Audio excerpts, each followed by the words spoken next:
regardless of whatever comes your way or whatever happens to you, do not give up on yourself.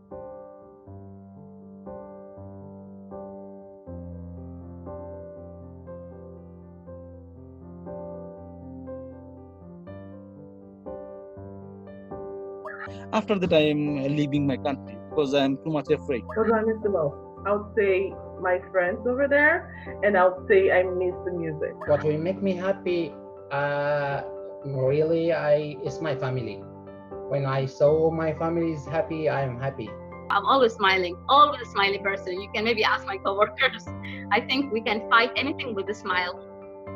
I'm grateful that I actually had people to talk to. I'm grateful I actually had my faith. Now we are fighting the COVID-19 all together. We can make it.